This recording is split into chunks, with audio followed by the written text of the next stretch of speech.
Guy, my brother, what's happening? What's going on? Man, good to have you on here. And of course, there's a lot of things I want to talk to you about. But we were just talking about, no, we'll get to that later.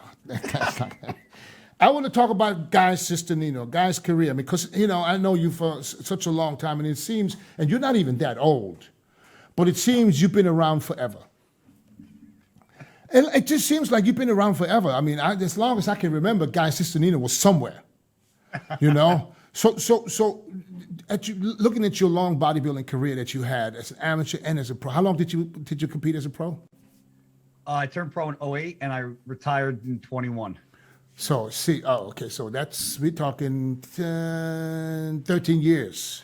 Yeah, and I started competing as an amateur in 03. Yeah, so that's a long career as a bodybuilder, especially as a guy that's relevant. You know, it's easy to be a bodybuilder. That's the way I see it. But it's not easy to stay relevant and be respected by the bodybuilding community like the way you are, because you are highly respected by all of them. And I always judge people by when they're with certain sponsors and you see how long they can hold their sponsors. This tells me a lot about a person. Yeah. You know what I mean? So, but when you look back at your career, man, what are the major things that stand out to you that you will remember forever?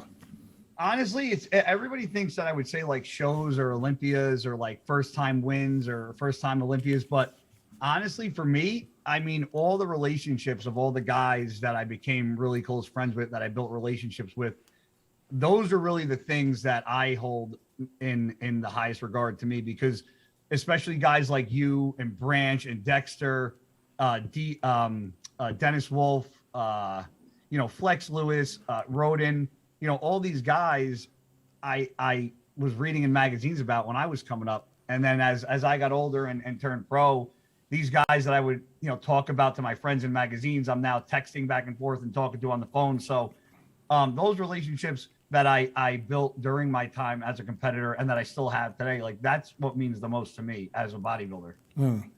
But looking at your career now, as a bodybuilding career, what shows or what events that took place in your long career that you remember, or would stand out right away? I would have to say my bodybuilding career, I would say the night I turned pro, I think in anybody's career, that's definitely a highlight. My family was there minus my brother.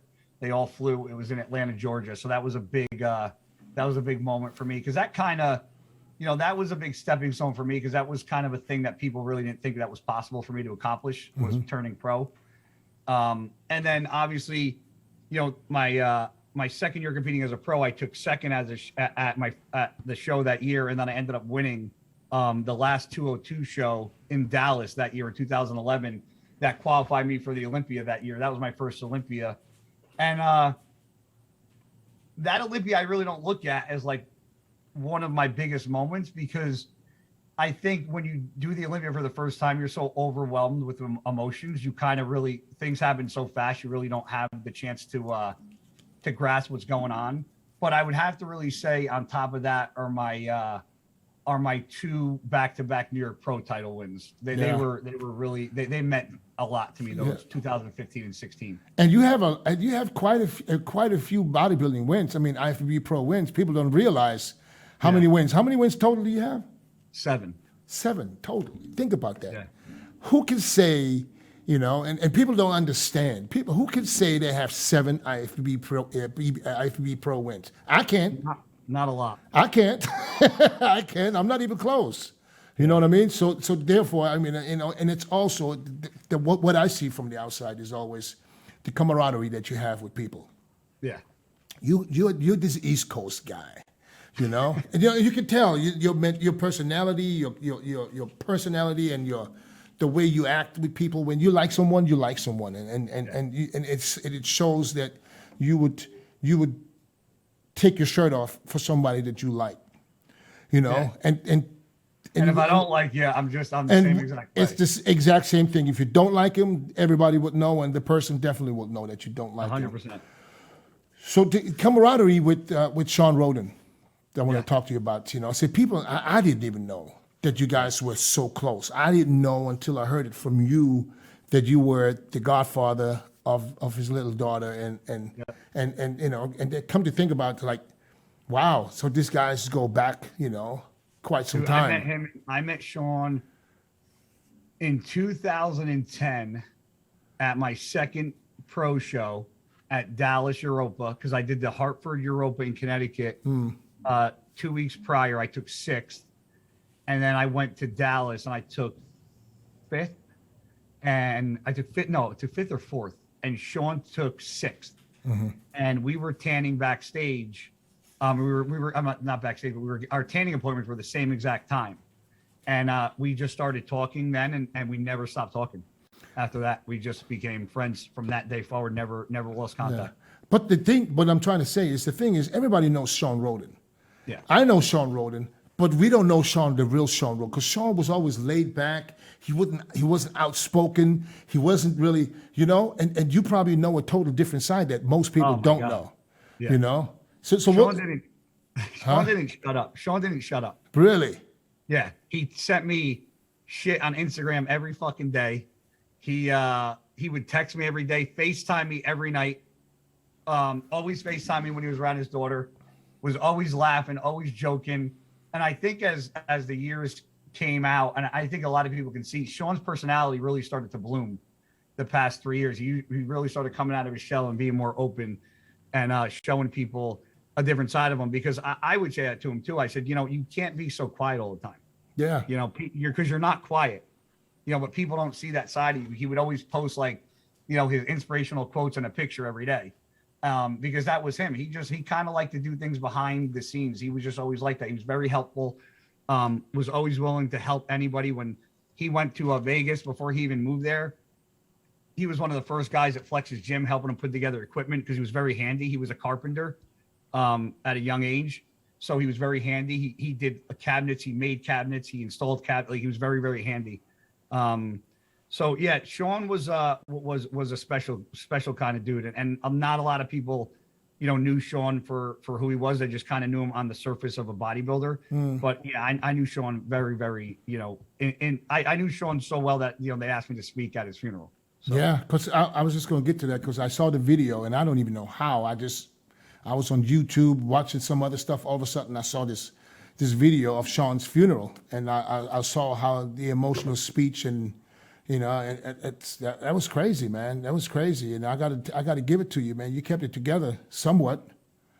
You know what I mean? Took me about 3 minutes to get a word out, but yeah.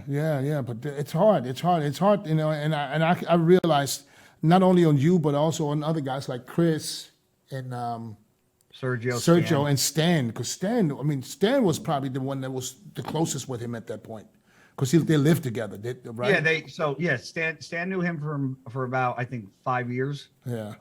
And they ended up living together at the end of the California stay, and then ended up living together for the short time they were in Vegas together. Yeah. Is it public now what really happened, or? So what happened, now the autopsy wasn't done, but what happened was he was delivering cookies. He had, you know, my cookie dealer cookies, and he was bringing them to the front desk girl's house that worked the front desk for Flex. And he got there, and he hadn't been feeling good that week, because he knew he said he wasn't feeling good. He was like having he said his chest felt like heavy, like he was congested. And but he was like good one day, not good the next day, good one day, not good the next day. And that day he was feeling fine, apparently. And he stopped by the girl's house and then said he really wasn't feeling well. And he goes, you mind if I lay down for a little bit? And Shawn would always like fall asleep. Like I have pictures of him on my phone, where he would like kneel down next to the bed and like put his arms up on the bed and kind of just like lean over. Yeah, I know somebody who does the same thing. Yeah, so he walked into the room and did that, and I guess he asked for like a glass of water and just said he just needed to relax and catch his breath. And apparently she went to the other room for a couple minutes, went to get him a glass of water, came back, and like said Shawn thought he was sleeping, like pulled him back on his shoulder, and he just collapsed. He was already dead. So it wasn't even at the. I thought the whole time that he was with Stan in the same house, and Stan found him. So he was living with Stan, but that's not where he passed. Oh, okay, wow, yeah. That's crazy.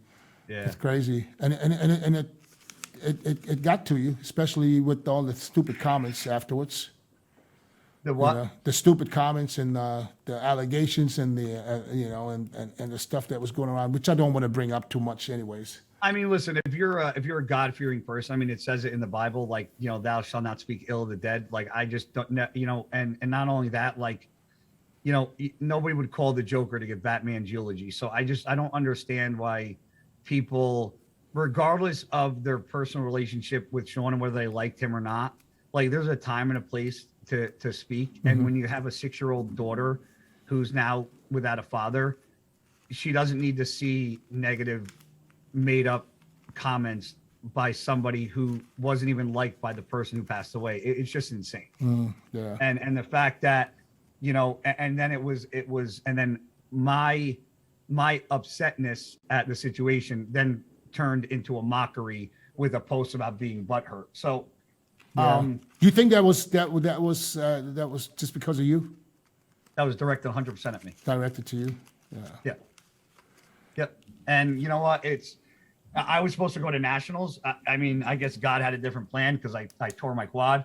But my flight, I was supposed to go from Dallas to Orlando, but I had to go home to get an MRI on my quad. But there's going to come a point where me and Mr. Shawn Ray cross paths, and I will have the, you know, words with him and discuss. And people think I'm going to walk up to him and start fighting him, but no, I want him to say in front of me what he said in camera, or I want a verbal and a public apology for what he said, because I think it's disgusting what he said, you know. And I think it's disgusting that I was even pissed that Dave Palumbo put the video up. You know, I was pissed at everybody.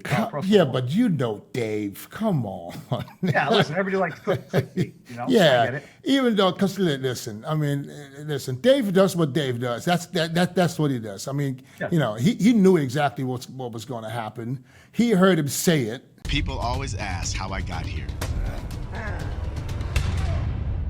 I was willing to work just a little harder than everyone else. Every damn day.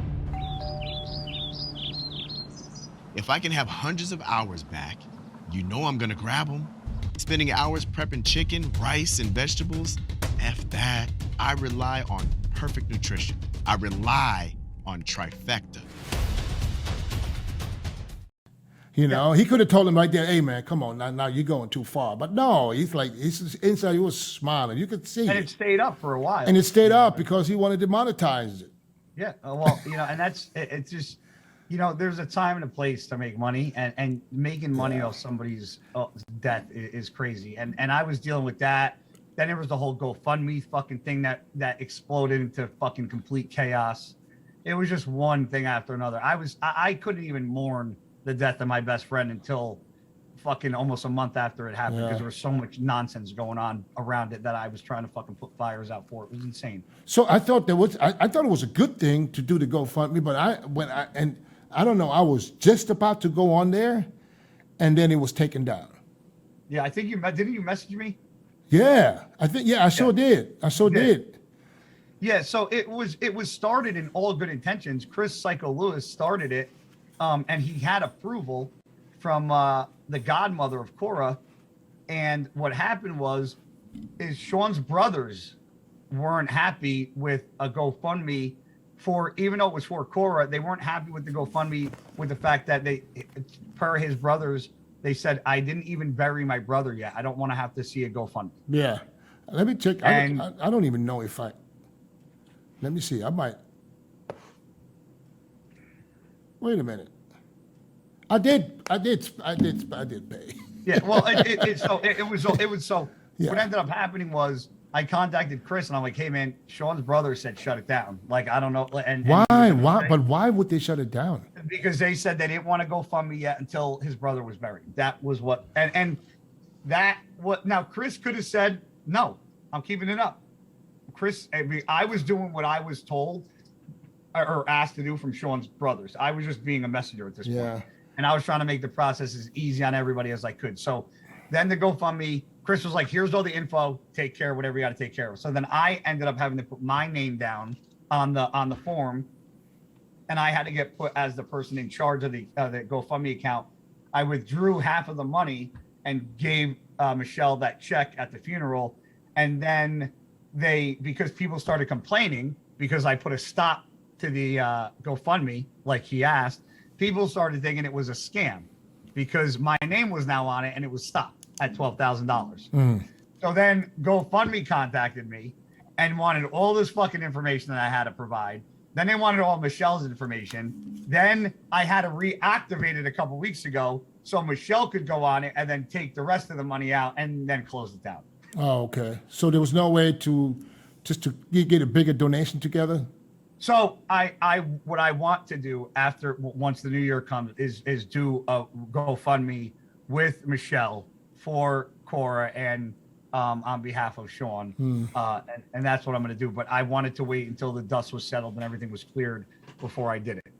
Like if it was up to me, would have had the GoFundMe kept going? Yeah, I thought it was a perfect idea. But again, it wasn't my brother that passed away.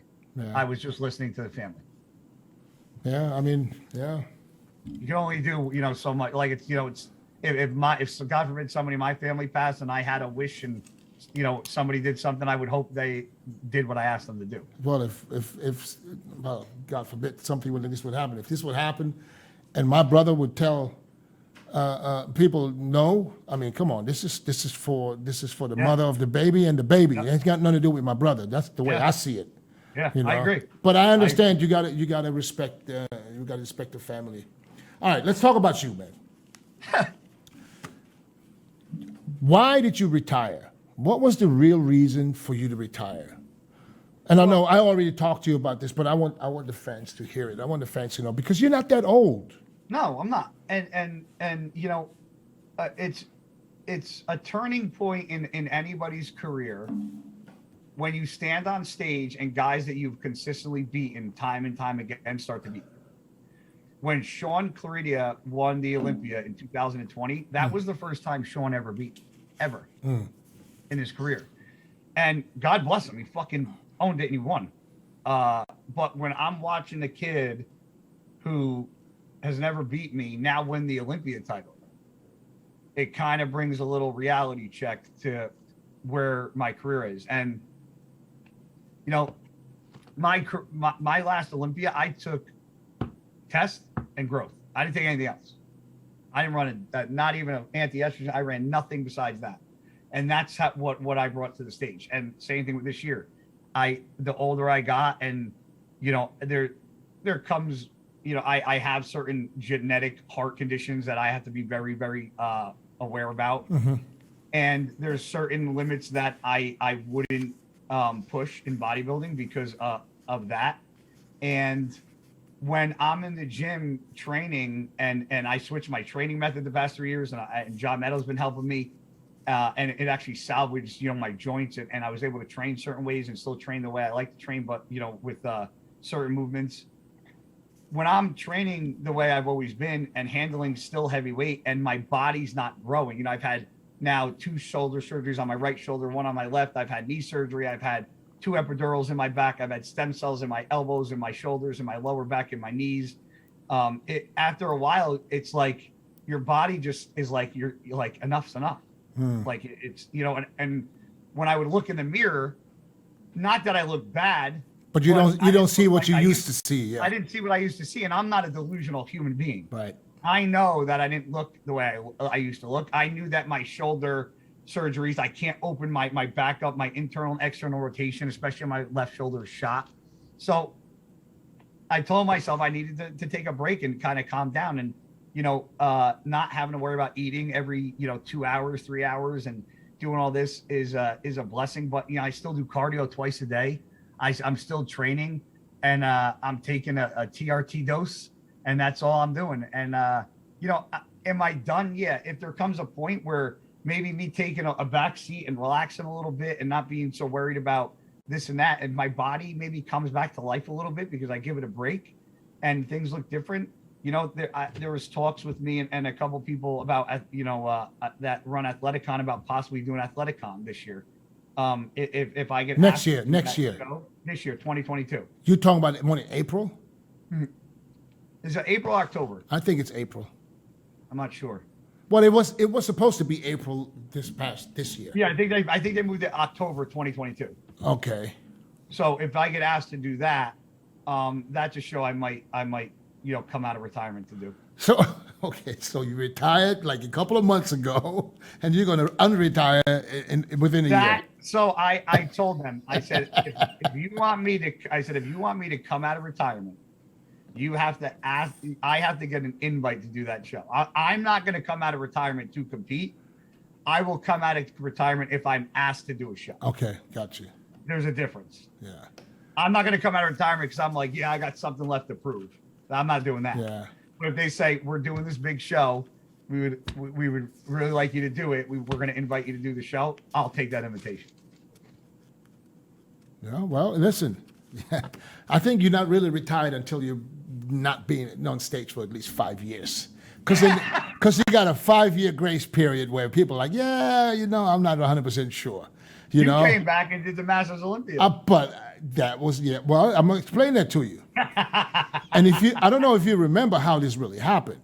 I didn't know until 3 months before the Masters. I remember when they knew they were going to put it on in December 2012.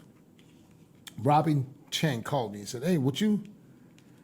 I was like, "I don't know. I really don't know," because I was in my mind, I was done. How many years were you done? 2. I retired in 2010. So 2012, October. It was September, October. It was exactly. Was it in December, the show? The show was in December. But 2012, like 11 weeks prior, me and Bob Ciccarello, we on the Olympia press conference stage. We're talking about, we're doing the press conference. And somehow Bob brings it up. Why don't you jump in to do the Masters? And I'm kind of like, you know what I mean? And then he got the fans involved. And you got all amped up. Yeah, and then I remember, and then I remember saying, listen, I said, listen, I got to go check with my wife first because she needs to sign off on it. Because I promised her I'm done. So now it's not up to me. I said it's up to her, and she gave me the green light, and I did one more, and that's it. And I did those 3 months or almost 3 months, and at the day after, I said I'm done. Nobody ever asked me to compete again. You got second. That was a close show, right? You got second. No, I got third. Tony Freeman got second. Dexter won, right? Dexter won, yeah. But but there shouldn't have been Masters for me. Should be people that don't compete in the Open anymore. Masters should be. Dexter did the Olympia that year. Dexter, yeah. Tony, too. Tony was still competing. Yeah. So, because Masters should be really Masters, or people that, come out of retirement or, I mean, good luck. We had guys on stage like, what's the guy? Dexter was in his 30s only, right? No. Or early 40s. No, it was, well, if he's 51 now, it's 21.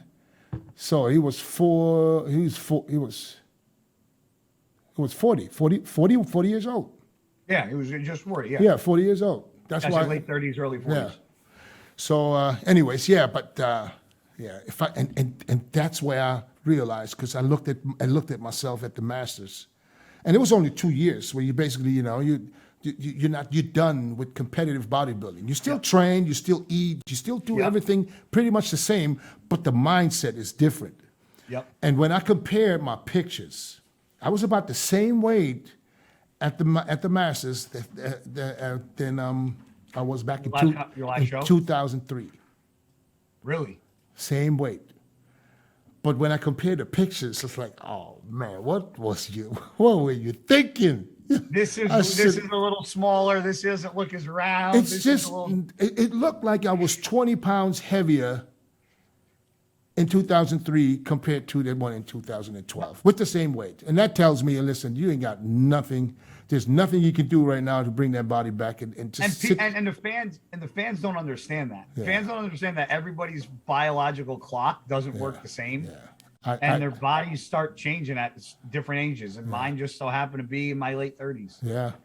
I mean, it's always good when people, recognize what's going on, because the fans will keep pushing you. They'll tell, you can still do it. Every day I get, you're coming back, right? You're coming back, right? You come back. So when you look at bodybuilding now compared to, let's say, 10, 15 years ago, what do you see? What changed? Dedication to the sport. Yeah. I feel like more people are dedicated to the time they put in social media posts than they are in the gym. I feel like people train only 100% when the camera's rolling because that's the set they have to show the world, and they don't have to show the sets that aren't being filmed. So I don't think the effort is put.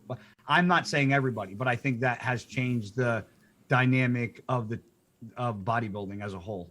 Yeah. I think a lot of people base bodybuilding off if you're a good bodybuilder based on how popular you are on social media. I think that's 100% agree. 100% agree. So, You know? so do you also believe that the guys back in the days dieted harder than the guys nowadays? I think there was a lot less nonsense and distractions back then. You know, I know for me, back when I started bodybuilding, social media didn't exist, and I wasn't dieting for anybody but myself. And I feel like when you have to diet just for yourself, and you're not dieting for social media, or you're not dieting for constant gratification through a social media post or a video, I think that's a lot harder to do. But what do you think is the problem? Why is some of the guys, a big part of the lineup, are not in the condition that they should be in? Because when you're posting photos all the time and you have everybody telling you how phenomenal you look and how peeled you look and how you're going to win all the time, I think kind of your mentality takes a back seat to your hard work. Yeah, but some of these guys have coaches too, so I don't know if they get influenced by Instagram. Listen, if you're a pro bodybuilder and you can't, and your first go-to is your coach and not your own eye, there's a problem. I always had a coach, but my first thing would be my eye, what I'm looking at. I knew if I was behind her, I was on target. Whether Cito said I was good or not, I knew what I had to do, if I had to crank it up or not. And I think that's a problem too. I think too many people put too much of their faith in the coach. But I think this, as much as this is a people call it like a sport with a camp, it's a very individualized sport. And if you don't understand your body and what your body's doing and how you look and what's flat, what's full, what's peeled, what's not, what's, fat, you don't know that stuff, you're already at a loss. And I think with social media and the instant gratification, I think, like, how many people you see that post pictures on social media that look phenomenal all the time I mean, like everybody looks phenomenal. Tony Freeman was famous for that fucking bathroom selfie. The toilet He was like he would be Mr. Olympia of the fucking bathroom selfie, But like everybody looks great when they're staring at their pictures, and then like I'm guilty of it. You know how many times I've looked at guys posting progress pictures and I'm like, oh, he looks like shit, I'm gonna fucking smoke him. And then come the showtime, I'm like, damn, how the fuck did he get in shape? Like, what the fuck? He goes both ways, yeah. Yeah, it does. It really does. So I think if people would detach, and I get it, everybody's like, well, you post your videos and you have filmed guys follow you. Yes. But the difference is that, and this has a lot to do for up and coming amateurs and up and coming pros. I am successful enough that's why that happened. That didn't come with I turned pro and now I have sponsors and now I have camera crew. I worked my ass off to get camera crews to film me. I worked my ass off to get paid what I get fucking paid for my sponsors. I got my ass, I worked my ass off to get interviewed by you and be on Bro Chat and do all this stuff. Like, that didn't just come because I'm a pro bodybuilder. Right. I busted my fucking ass to get all Oh, this you stuff. have you have a personality. You have a special personality. You don't see a lot of personalities. No. There's only, I can literally maybe 10 people that stand out with special personalities where you could tell, oh yeah, that's Guy. That's Guy. That's who he is. You don't get, and people don't understand, you can't fool me with Instagram. No. You can't fool me with Facebook and YouTube videos. You can't fool, you can fool fans. But the real motherfuckers can weed out. Yes, you can't bullshit, because at the end of the day, because you can only fake it for so long. It's going to come out. Sooner or later, something's going to come out. That's why. My best advice I give to people on Instagram, I say be you, because the minute you stop being you and try to be somebody else, people will sniff that out in 2 seconds. Yeah. And it's very easy to sniff out bullshit.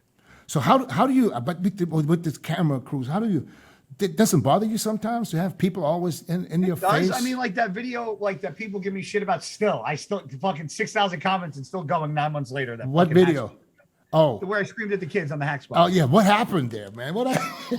So it was like a double-edged sword because I posted the video because I was doing a hack squat. And if you even listen to the video, the kids were in front of me. They were right, the machine right next to me. I saw the video, but I don't really know what happened afterwards. Was a leg press. You diet down, train hard, and supplement smart for months. When the time comes to step on stage, don't leave your tan to chance. Go with the pros. Pro Tan. #1 worldwide since 1987 and the official sponsor of the Olympia for the last 15 years. Don't step on stage without it. Pro Tan. There was a kid filming another kid. And granted, they were filming. I was staying the fuck out of their way, and I was doing a hack squat video. They got done doing their leg press. They got off, and they moved almost right in front to the right of the platform of where my feet were. Yes. And the one kid smacked the other kid on the back, and he fell forward and almost hit my platform. So I said, "Don't do that shit in front of me. Do it to the side." Yeah, I saw the video. And then the kid goes, "It's a public gym." And the second time I go, "That's fine. Just do it to the side. Don't do it in front of me." I didn't even curse the second time. And then at the top of the rep, the kid, you don't hear the kid, but the kid goes, "Oh, you think you're fucking tough?" And that's when I was like, oh, really?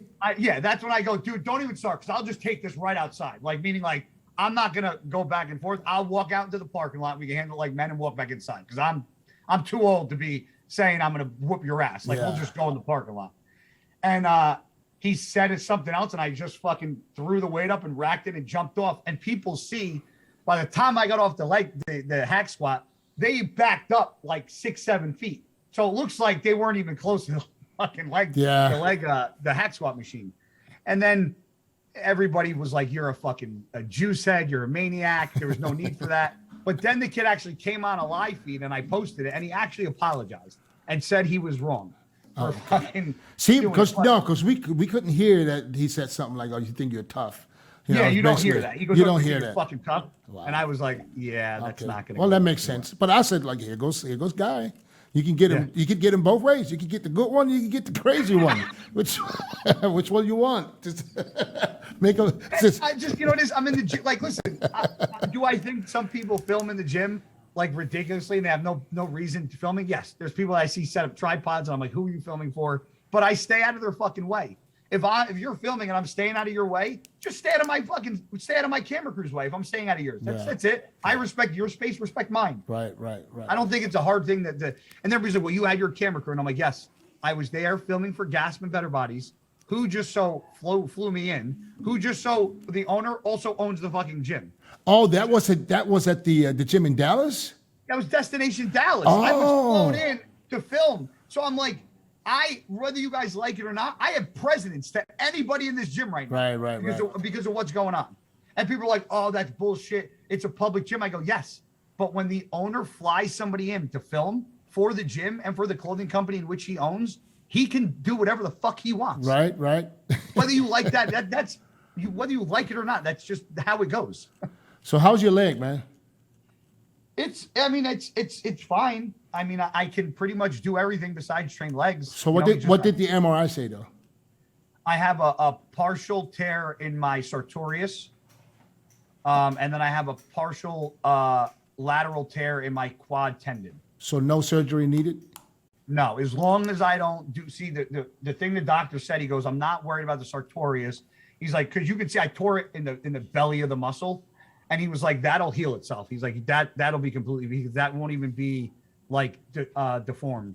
He said, but he goes, "I'm worried about the quad lateral tail." He goes, because if in the winter, if you slip or do something stupid, he goes, and that thing goes, he's like, you're going to tear your whole quad. Yeah. When are you going back off? When are you going back off? What? Off the training, just a little bit. I'm not training. I can't train legs for 6 weeks. I'm not talking about just now. I'm talking about period. Because, I mean, if you retire, don't you think you should, like, back off a little bit? For what? It's fun. So you look like Branch, man. You and Branch are the same. Because I tell him the same. I said, wait, you still train like a fucking animal.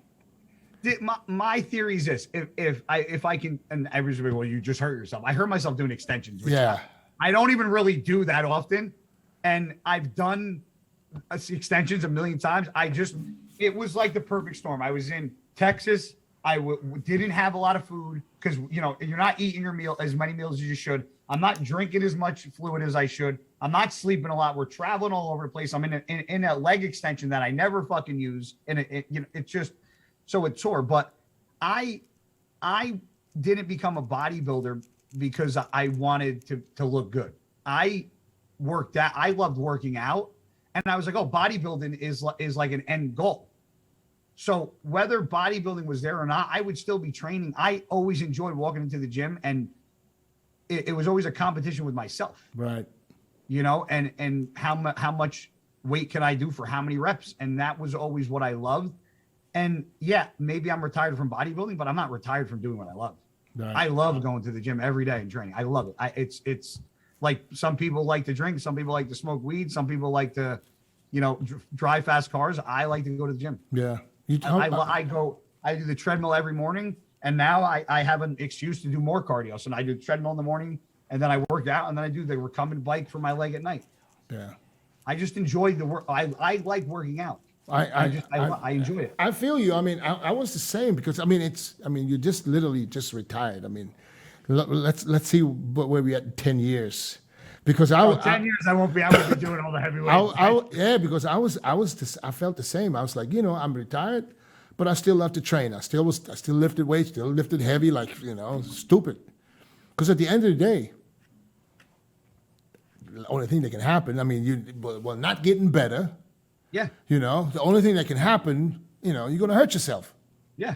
I ended up with your shoulder, biceps tendon, shoulder. That's what I did. You had the tenodesis procedure, right? Yes. So they cut the bicep tendon, they reattach it. Yes, reattach it in the armpit. I got them. That's what I got both done. Yeah, but how did it happen? By wiping my ass in the toilet. You told me that. It's the truth, man. I'm not bullshitting. People who said, Ford said, why did you lie and tell people it happened in the gym? Why should I lie? It's how it happened. I reached back, I tried to wipe my ass, and it said, pop. I was like, damn, what was it? Wow. Felt it immediately, and then it was kind of almost like I got electrocuted. Yeah. And, it was sore right away, but it didn't really bother me too bad. So I was like, okay, that's just something that's going to go away. So it was in Germany. Now I'm standing at the FIBO. The next day it was the FIBO, and you see how people stand in line and they want to take a picture. And back then it was just stand next to you, but now they come and just. Oh yeah, touch Yeah, just get a handshake, and it hit me in the bam, bam for 3 days. On the 4th day, I said, I'm not going today. I'm done. I didn't go on Sunday. I went home, and then I flew back to the States. I did an MRI, and he told me, he said, your biceps tendon is hanging off a thread. That's what he said about mine. I said, and he wanted to do the surgery. I said, surgery immediately. I said, no, I got to go to Mexico. I got to MC the show for Robin Cheng. He said, man, I'm just telling you. I said, try not to move your arm, because if this thing comes off, now we have a bigger issue. Yes. So I did go to Mexico though, and I was walking around. I try not to use this arm at all. But yeah, so that's when I realized, you know what? Now you're getting old. Yeah. You can look in the mirror and look younger all you want. All the fuck you want. Because when you wake up tomorrow morning, you're the one sitting at the edge of the bed and trying to stretch my lower back before I get up. So let's talk about the Arnold real quick. What do you think about the Arnold Classic lineup next year? I think it's going to be, if everybody that says they're doing it is doing it, it's going to be probably one of the craziest ones we've seen. Yeah, and you know what? A couple of weeks before the announcement, it didn't look like it was going to be anybody. No. Yep, it looked like everybody was going to not even do it. Yeah. So now it looks like it's going to be like a pre-Olympia showdown. Like literally, yeah. So Brandon doing the show, do you think that's a good thing? Do you think he's doing the right thing?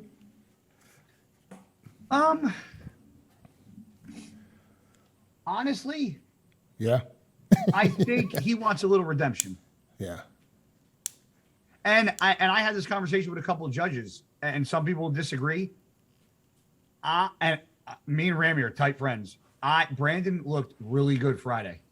I had Brandon ahead Friday, but when Ramy came out Saturday, I was like, "That's that." Yeah. That's exactly the conversation. And a couple of people that I talked to that judge, they said the same thing. They go, "Yeah, we had Brandon too." But Ramy came out Saturday night, and I was like, "What in the mother of all fucks did he do?" Because he looked insane Saturday night. So I think Brandon has a little redemption. I think he wants to prove something by going to the Arnold. I think it's a good thing for him to do it because he understands that the Arnold is in March, the Olympia is not till December, so that gives you another 9 months before you even have to get back on stage. So it's kind of like, listen, it's the same amount of time he had from last year's Olympia to this year's Olympia.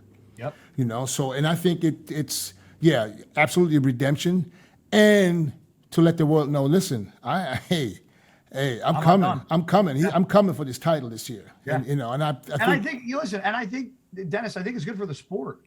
I think the sport needs a little fucking hype sometimes and a little background, a little storyline to it. Yeah. And I think Brandon going to the Arnold and fucking potentially winning is now another, like, okay, now it's Brandon and Ramy again, like head to head, another like 3 times in a row. Yeah. Like it's like a Ronnie and Jay, a Jay and Phil, or whatever you want to call it, or Phil and Shawn, or Phil. It turned when it's Phil and Kai. Phil and Kai, yeah. Yes. It's like, so when you have guys that are going head to head every year, first, second, that becomes exciting to the fans, you know. I think we kind of need a little spark back again after bodybuilding took a lot of hard hits this year, man. A lot of guys dropped this year, and bodybuilding really took. And I think we need a little excitement to get the ball rolling again. Yeah, I think Brandon made the Arnold so exciting that there's going to be a lot of people watching. But what happens if he doesn't win? What's that going to do? I don't think if he wins or he loses, I don't think it's going to affect Brandon's mentality. I think Brandon's pretty mentally tough. No, I'm not doubting his mentality. I don't think if he doesn't win, I don't think that's going to affect how he comes in at the Olympia or how he places. Okay. Well, I was just thinking, let's say, because who else is at the show? William. We got, let me see who else. And William's going to be a front runner too. Yeah. We got Brett Wilkin, Steve Kuklo. Brett's going to be a threat any show he does. Yes. We got Steve Kuklo. We got Regan Grimes. We got Samson. We got. Is Cedric doing it? Cedric is doing it. I'm just saying that this is Brandon's show to lose. Yes, you know, 100%. And I think that I believe that sometimes second place is the worst place you could get. I don't care what show it is. If it's the Olympia, I think I've taken more seconds than I have firsts. I got 12 seconds. I didn't count, but I'm sure I got a lot. Yeah. So and it's the worst. This is the worst one because now you really said, like, come on, you know. And I think that he's on a mission. Like I think him and Hadi are the 2 most dangerous bodybuilders out there. Yeah. You know, and I'm glad he's doing the Arnold because I think that he can prove a point. You know, because I remember Brandon when he came up. You know, he played 7. I remember. Brandon turned pro the year before me, and I was at Nationals. He turned pro in 07. Yeah. I remember when he placed 7th at the Olympia. I don't know how many years ago it was. He was in the craziest condition ever. And he got 7th, you know, but that time his legs were still really, you know, not up to par with his upper body. But his shape was there, you know. I said to myself, this guy has a Mr. Olympia physique if he brings his legs up. Yep. You know what I mean? So that's it. I actually thought he did that. I was like, he actually at that age brought his fucking legs up. Yeah, good for him. I don't think he brought him. Maybe he didn't bring him up. Or they were more conditioned. Do you think one of the two? No, I think maybe he didn't lose it. Because sometimes when you have a weaker body part and you start coming down, the weaker body part goes first.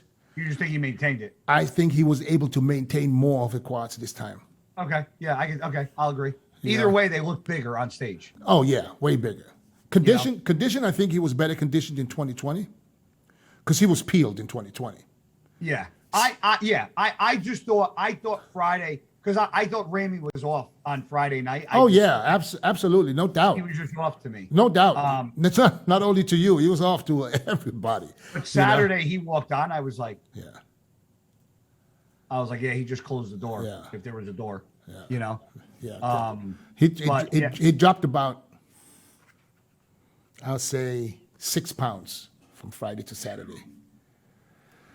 And it still shows you, and this is what I've been saying for so many years, you don't have to be 300 pounds.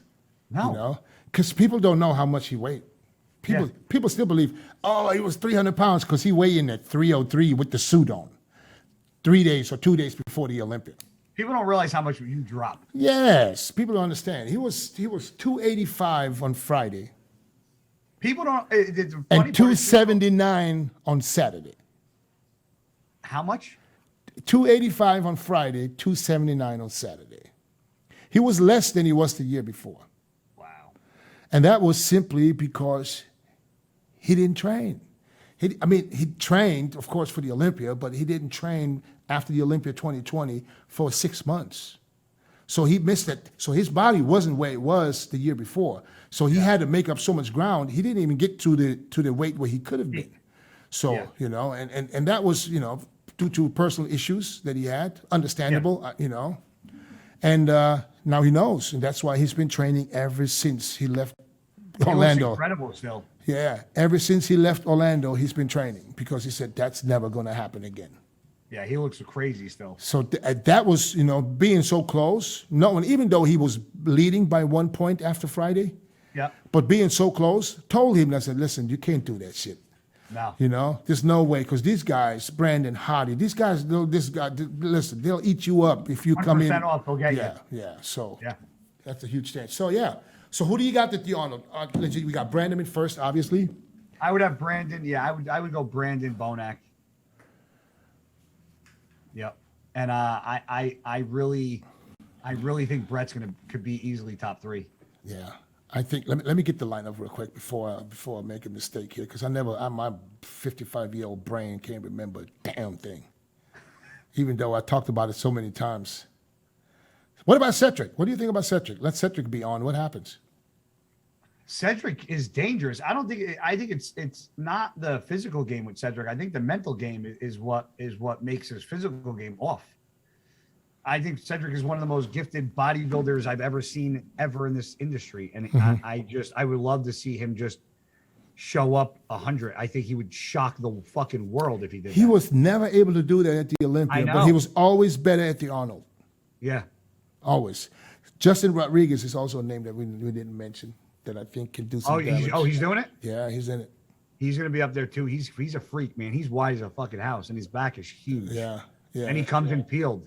Cedric, Akeem is in it, and it's a good lineup. It's a good lineup. It's like this is a lineup where 1 through 6 is going to be minuscule points between the gaps. Well, I can't wait. I'm looking forward to it, and I think it's going to be a great event. I hope you're going to be there. I'll be there. And then we'll catch up some more. I 100%. appreciate the time, my man. And I know you Anytime. probably shaking right now. You're ready to go to the gym. Nah, I go to gym at 6. I got another 4 hours. Oh, okay. All right, cool, man. But anyways, thanks, man. I appreciate it, man. God bless you. Stay safe. Stay healthy. And take care of that quad, man. I will, bro. I appreciate it, man. All Love right, you, brother. DJ. Take care, Bye, my man. bud. Bye. Peace.